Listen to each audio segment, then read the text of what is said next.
everybody. My name's Tracy, and my bio is down below, or it's on the site. You can see my bio on the site. But I've been working on providing treatment to individuals and family members struggling and suffering with this problem for I don't know, since 2016. And I've become very passionate about it. And one of the reasons that we're here today is we want to shine the light. We want to shine the light and take gambling problems and suffering and struggles out of the. Oh, Tracy, so sorry. Can you just unmute yourself? I apologize for that. Okay, so this is actually a call to kind of motivate people to come on board, make a difference in any way that you can, be an ally. People don't recover without allies. Changes aren't made to systems and policies without allies. And this is a societal problem. It's not just some family down the block from you, but it impacts everyone, right? We have children that are coming of age and using all type of IT, and they're falling into a world that they never expected, and family members are suffering with them. We have adults, we have parents. And so we need to really shine the light on this, because there's so many ways that the message is being spread to gamble, that we need to increase the messages not to gamble. And so even if that's a bumper sticker, or you just kindly, leave some pamphlets around in stores, or however you want to do it. Like, it doesn't always take money to be an ally. And there's a lot of recommendations that Allison, who's coming up next, is going to give you. So I hope you guys are excited. It's been a great series, so much education, so much learning. I don't care, whatever workshop I went to, it was good, right? Just enough, not too long, so you can digest it. So use what you learned, take the inspiration, and make a commitment to do something to shine a light on this problem. So Allison, I'm passing it off to you now. Thank you so much, Tracy. It has been so great getting to know you and members of the problem gambling recovery community. My name is Allison. I'm from Friends of Recovery, New York, and I was asked here by Rachel, and really to talk about allyship. Oh, and I see Brenda Harris there. Hi, everybody. That's the thing, is it's not So cooperating. I wanted to come here. Oh, I'm just going to mute there. I wanted to come here to talk about how allies we can really support one another. And I heard someone in the last call say that, there are so many addictions out there, and we're all part of the same family. Well, there's so many ways you can recover, and so many things we can be recovering from. And my executive director says, you can be in recovery from everything. And I believe that. And that's why I'm so grateful to be here. And we've been supporting this community in any way we can. And I am aware that Senator Adabo has really been pushing for funding on both the Senate side, and now funding has become available on the New York State Assembly side as well. And that's something that you should be really proud of.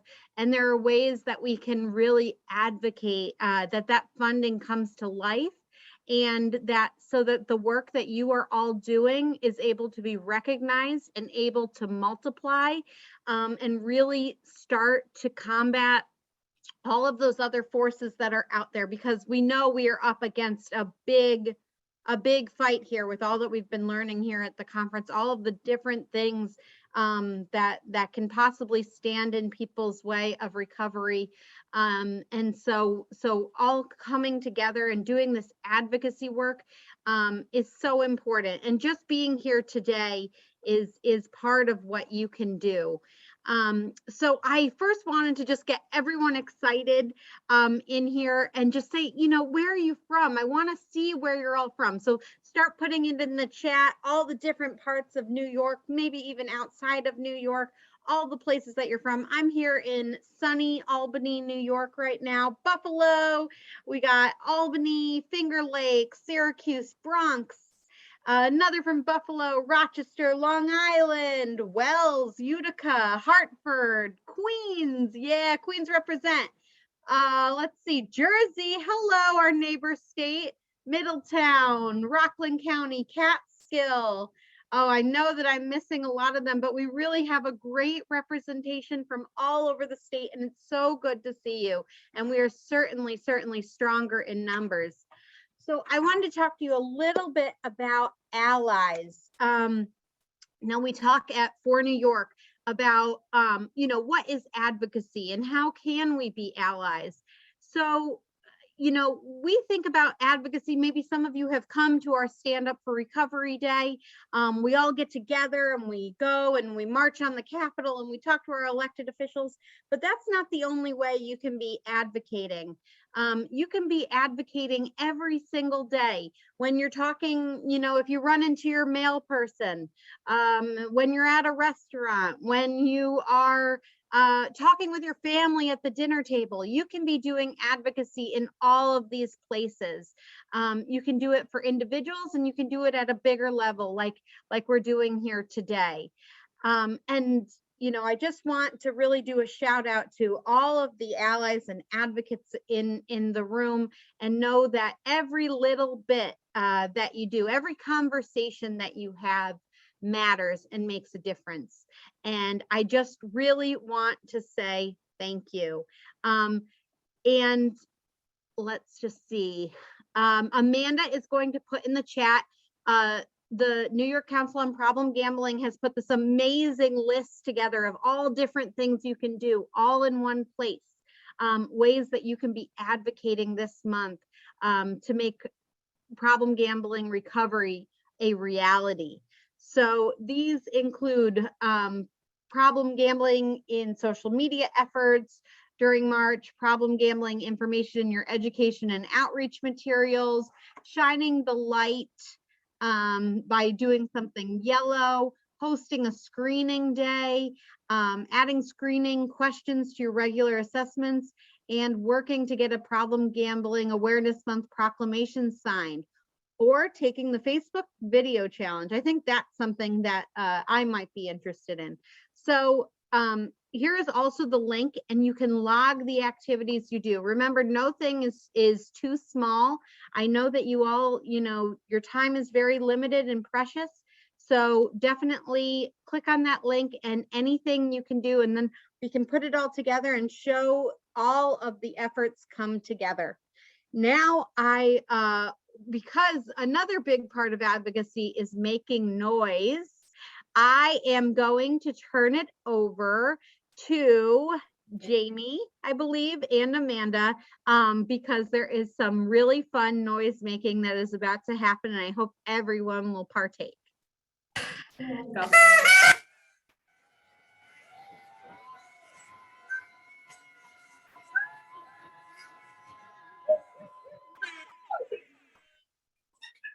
Everyone here at the New York Council on Problem Gambling is just so excited for all that we're lighting up about our excitement. We are shining a light on problem gambling. We're shining a light on all those who are impacted. And it's one of those things where we just want to celebrate together. We want to celebrate with you.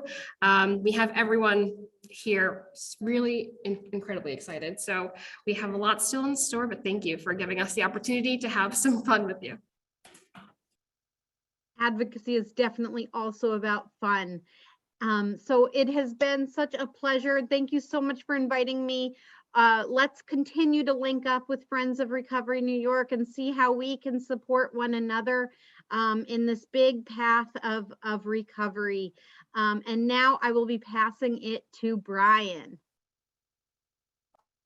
Hi, everybody. I'm Brian Hatch. I do a podcast called All In, the Addicted Gamblers podcast. And I just want to say thank you to the New York Council on Problem Gambling for a wonderful conference that we all got to participate in and watch.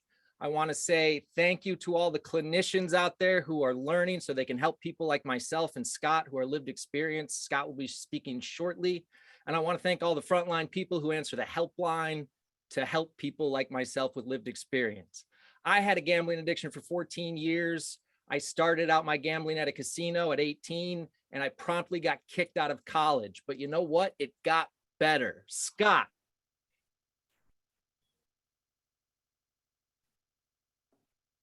Wow. Was that my cue, Brian? Because I was just having a flyover for you guys. I don't know if you guys noticed the helicopter that was coming. I scheduled that as I was standing here waiting to speak. I suffered severe consequences from a gambling addiction, 12 years of serious destruction. I can tell you what, the people at the council, my clinicians, my starting five, as I always refer to, they were my team. They made me the person I am today and brought the husband that my wife married 33 years ago, brought me back to where I am today. I am so happy to be here. This is so exciting to see the movement happening. I'm just so ecstatic to see the enthusiasm in everybody, because this is real. It affects real people. It affects anybody around you. I'm sure you know people. I'm just so excited to be part of this with Ryan. His podcast is awesome. Take a look, listen to. I think he's up to 330 something episodes. So let's do this. Make some noise. Scott, I also, I in the midst of my gambling, I stole money from my grandfather, and I had to move back home with my parents at the age of 29. It was very embarrassing, but you know what, Scott? When I stopped gambling, it got better. When I sought out help and I asked for help, it got better. And when it really got better, it was because I started talking about my addiction out loud to other people. And it turns out other people were struggling with the same things I was struggling with. So it was just amazing to talk about it and get feedback and be listened to and be heard.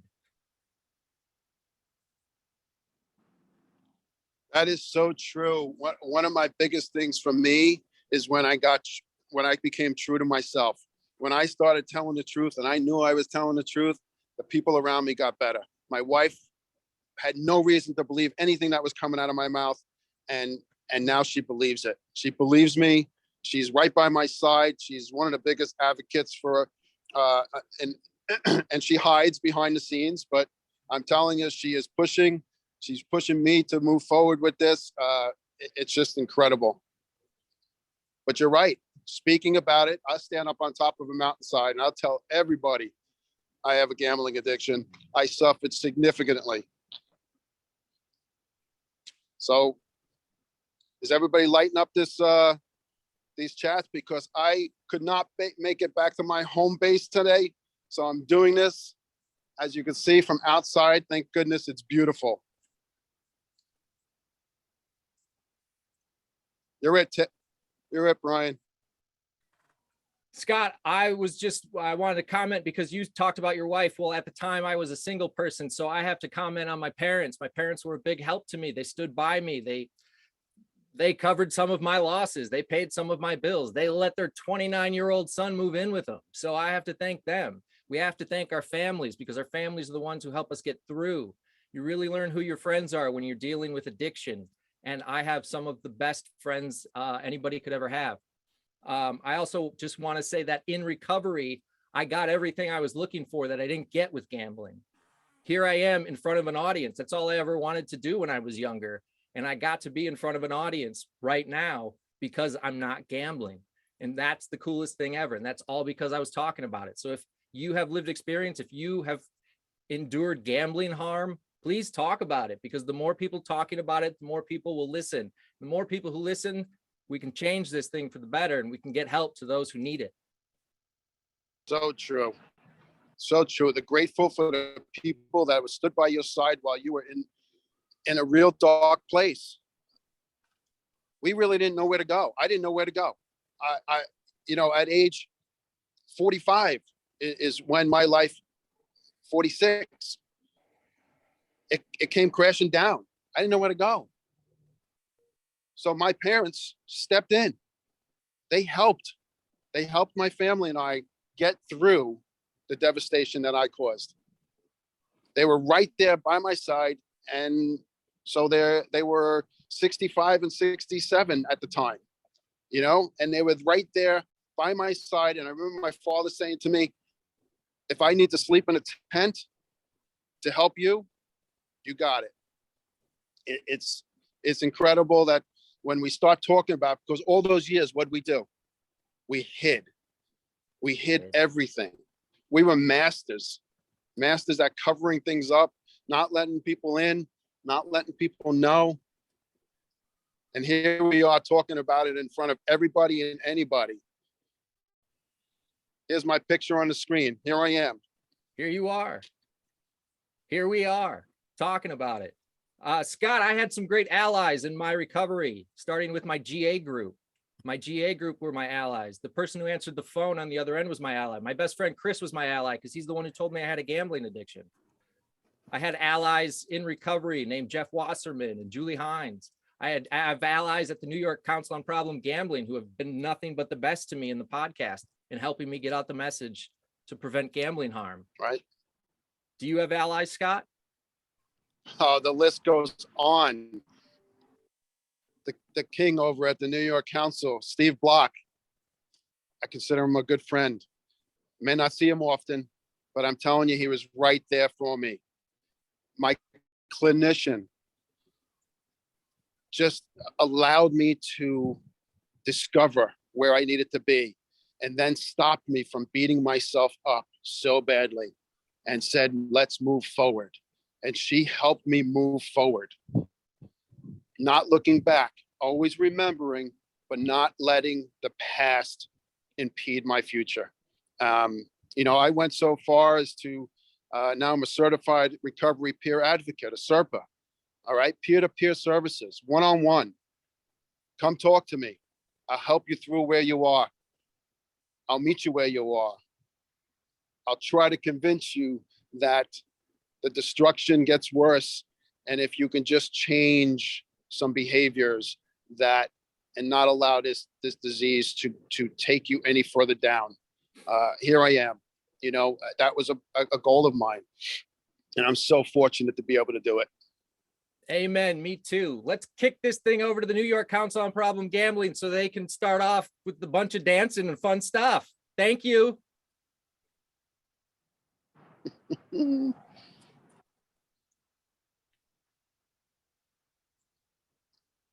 Wow. Amanda, you taking over?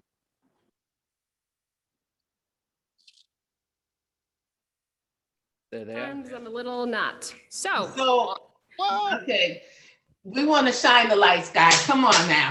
You got a lighter, you got a flame, you got a candle, you got a flashlight. Let's shine the lights, guys. We want everybody out here. I have a special thing set up for you, and I hope that you enjoy it. Okay, they're going to dance for us now.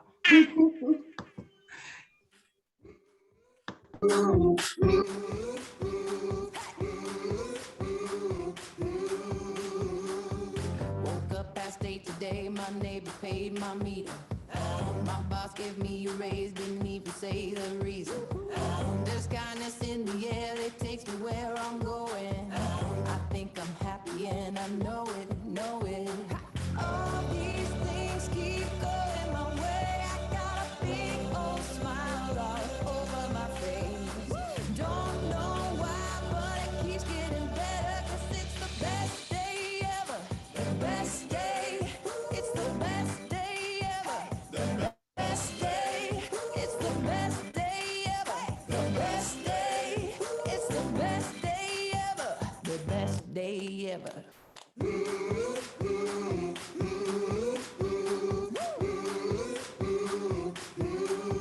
Yeah. Best friends from out of town showed up in a stretch limo.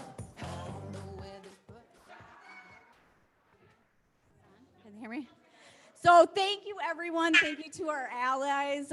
We put this dance together really just to say we appreciate you so much. And if we're willing to get out there and do this, we know you are right behind us. So go out there, make some noise, shine some light, and let's bring awareness to this important issue. Thank you all.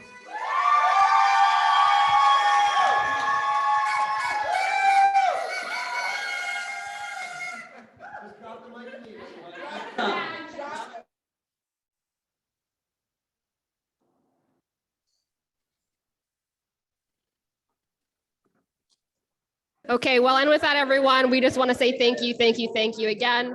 That does conclude the conference. Obviously, we're very, very excited, but thank you so much for joining in over these past 2 days. Thank you for having fun with us. Thank you for laughing with us. And thank you, most importantly, for advocating on behalf of those people impacted by problem gambling. Please, sending love and light, and have a great day. Mic drop.